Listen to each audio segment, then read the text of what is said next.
Hello' everyone, এয়া কলা কচু আৰু কচুৰ কুমলীয়া পাতবোৰ কাটি ধুই লৈছোঁ। এইফালে পিঁয়াজ, আদা, নহৰু কাটি ৰেডি কৰি লৈছোঁ। এইফালে কেৰাহীত দি দিওঁ তেলখিনি, অলপ বেছিকৈ তেল দিছোঁ। ইয়াতে আদা, নহৰু, কেঁচা জলকীয়া আৰু লগতে মছলা বটি ৰেডি কৰি লৈছোঁ। এইফালে পিঁয়াজ, হালধি, নিমখ সকলো ৰেডি কৰি লৈছোঁ। এইফালে কচুখিনি বইল কৰি থৈছোঁ। এয়া আনি থোৱা মাছৰ মাথা, লোকেল মাছৰ মাথা আছিলে, তাকে দুটা বনাবলৈ লৈছোঁ। ইয়াতে বিলাহী এটা কাটি ৰেডি কৰি লৈছোঁ। এইখিনি মছলাখিনি দি কিনে ধুনীয়াকৈ এতিয়া লৰাই ল'ম।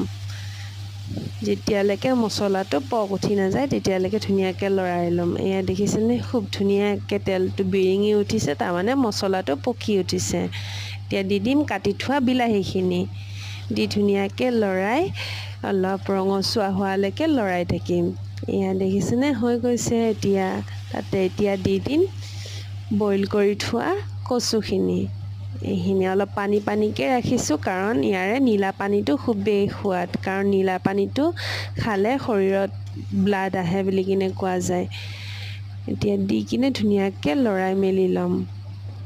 দেখিছেনে, খুব ধুনীয়াকৈ মিক্স হৈ গৈছে। ইয়াতে ভাজি থোৱা মাছখিনি দি দিছোঁ। মাছ মানে মাছৰ মাথাকেইটা, কাৰণ ঘৰতে যিহেতু কচুৰ ঠুৰ আছে, কচু আছে, মাছ, লোকেল মাছৰ মাথা এনেকৈ ঘৰতে শাক পাচলি দি বনাই খাই খুবেই ভাল লাগে। মই কিন্তু খুব ভাল পাওঁ দেই।